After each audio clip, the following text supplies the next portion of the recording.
We are now filming. Cut.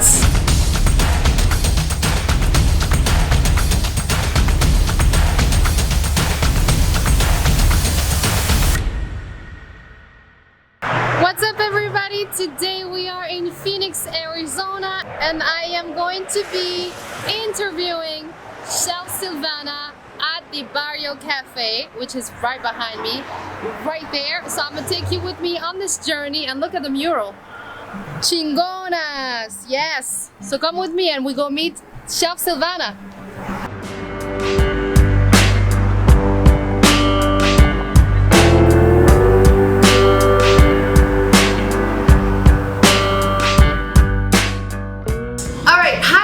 Today we are with Chef Silvana in Phoenix, Arizona, and she is a boss lady. She has been in business for over 20 years in here in Phoenix, and you have a restaurant where we are here right now for over 20 years, right? Correct. So you want to tell us a little bit more about yourself?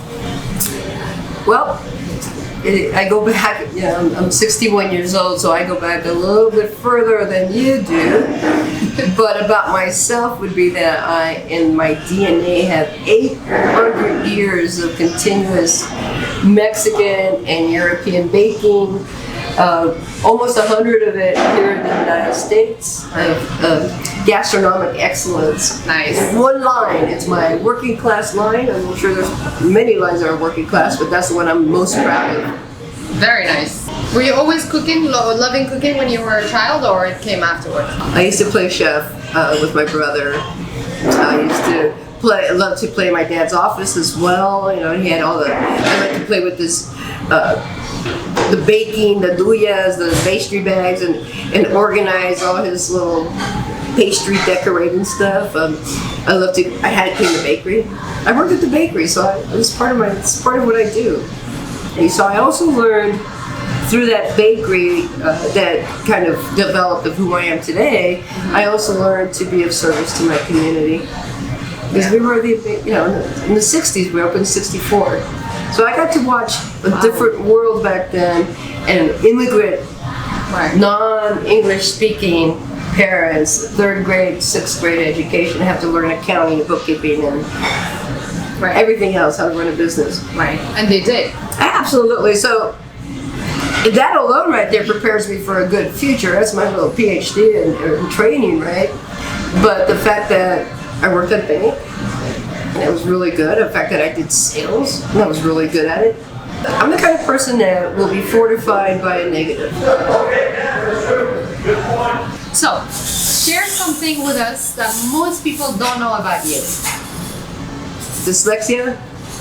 I can't spell, and I wrote an article for a year for a rag. Again, negative turned into a positive. So the fear of being found out I was gay when I was a child, the fear of the constant badger of my mother, why you're not as smart as your brothers. Yeah. The fear of the teacher asking me to read. I used to almost shit my pants, excuse the language. Oh God.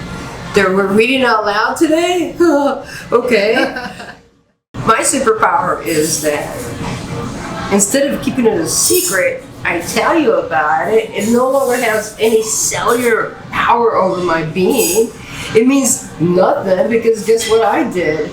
I'm writing books, I wrote articles for a newspaper.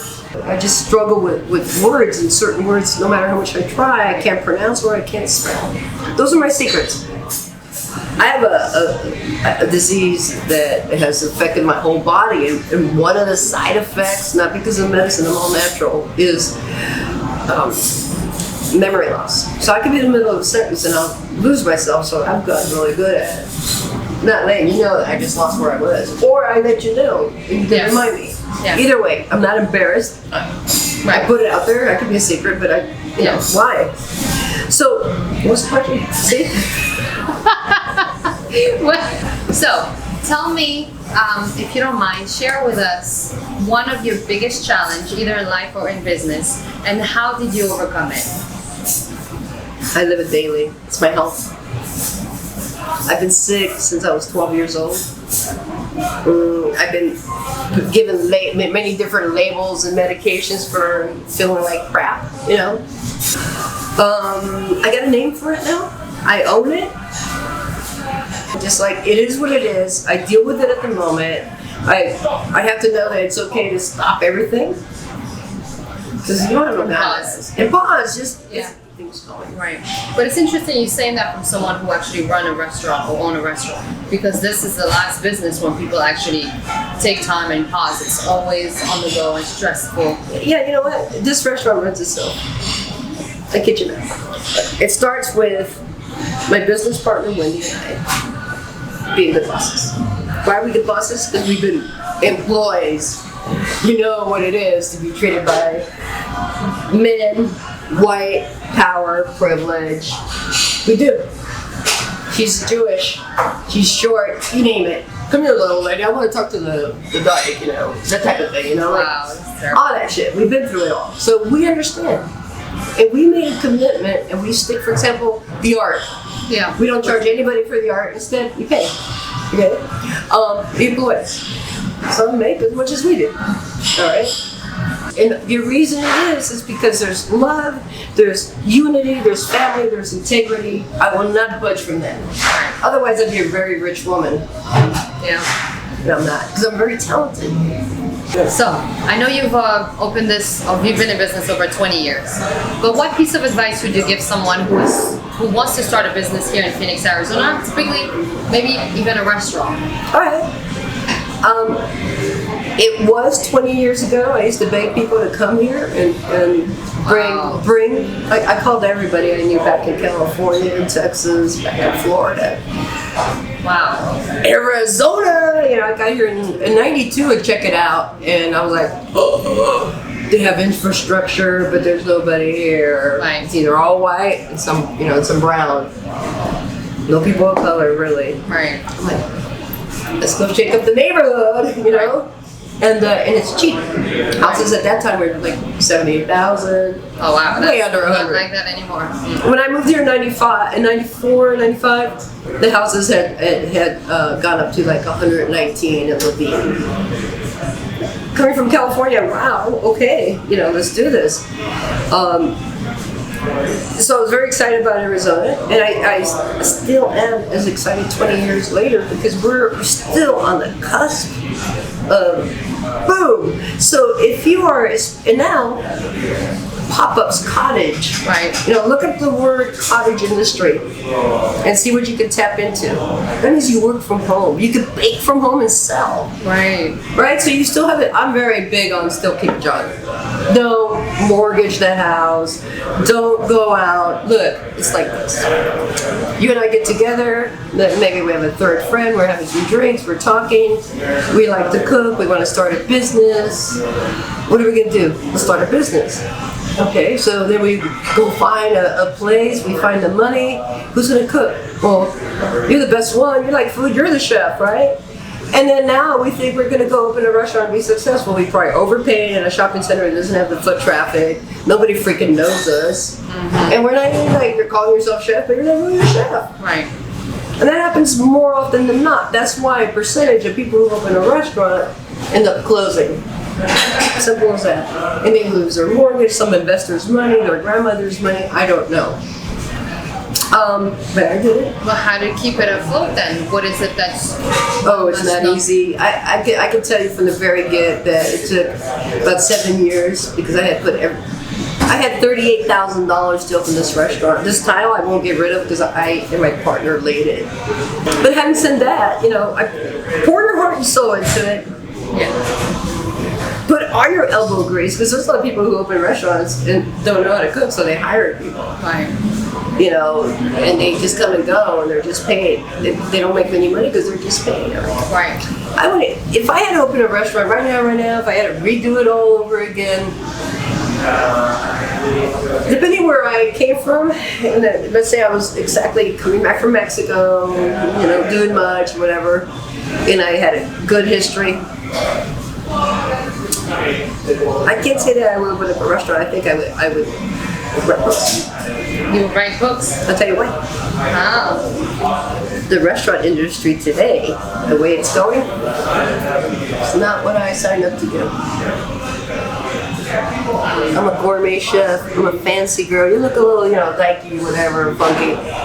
But I believe in elegance. I believe in tradition. I believe in the elegance of, maybe I'm an old timer. Maybe my age is showing, but I've always been nostalgic. I've always liked the Art Deco era, and I like that era of Mexico with the shows and the music. I go back to Mexico, guess what? I have dinner, a show, and music at a restaurant still. Older people like me can dance at a restaurant still. I like that when somebody comes out, there's an experience, not just a food. Right? So restaurants have gone to the food delivery, the quick this, that. So where do you think the kitchens or the restaurants are going today? But one thing that I've heard is online kitchens. Like people won't even go. They're called ghost kitchens, online kitchens. Right. I'm working on something right now that I'm not at liberty to divulge, but it's back east and it's based on that, and it's the future. We have delivery now because of COVID. Pick up, not delivery, pick up because of COVID. You didn't have that before? Absolutely not. I mean, my restaurant was always full, white tablecloths. Like, I'm not gonna send my enchiladas to your house. By the time they get there, you're gonna blame me for your dried out enchiladas that you didn't do right away, or it took 15 minutes for Uber to. Right. You know what I'm saying? I'm not gonna do that. Right. I wouldn't go there. It's like I won't do cheap caterings either. Right. Like, why, you want me to do picadillo for you? No. It's like, I'm not that kind of chef. People have a perception that Mexican food should be cheap, that we're just a bunch of guajitos and guarachulos, that, we like beans and tortillas and hot sauce and everything. They don't know the elegance, the opulence that happens, the culture and the celebration. Just even cooking something simple like birria or barbacoa or tamales. Right. Okay, so let's wrap this up. Do you have a last message or an empowering message that you want to share with the world? With the world? I think that we need to empower each other, both within our culture, within our gender, and then embrace those who don't embrace us. That's the key. It's love even those who hate you. You cannot combat hate with hate. Yeah. You have to love. So just generally throw, but don't freaking stand down. You're not Gandhi, man. Stand up, speak up. Give me a high five. We have to empower each other, man. Go get it. And I love what you're doing, so keep at it. Thank you so much. So guys, thank you so much for watching. Make sure you check out Chef Silvana. Do you have a website? Chef Silvana, SILVANA.com. Perfect. So, thank you so much, and I'll see you next time. Hasta luego. Thank you so much for watching. If you enjoyed this video, please don't forget to subscribe and like the video. And if you know someone who might benefit from this video, please share this video with them. Secondly, don't forget to purchase a copy of my book, The Stories of Immigrant Women Entrepreneurs. And you can find this book on Amazon, Barnes & Noble online, and on my website at immigrantwomenentrepreneurs.com. We also have a second YouTube channel called Immigrant Women Entrepreneurs, where I interview women of impact around the world and immigrant women who came here in the United States to start a business. So make sure you subscribe to that as well. If you want to work with me, I offer consultation, business coaching programs, and online courses, and you can find that on my website at saluaibalin.com. If you want to get in touch with me, you can find me on social media at saluaibalin, and you might also email me at info@saluaibalin.com. Again, thank you so much for watching, and I'll see you next time on another video like this.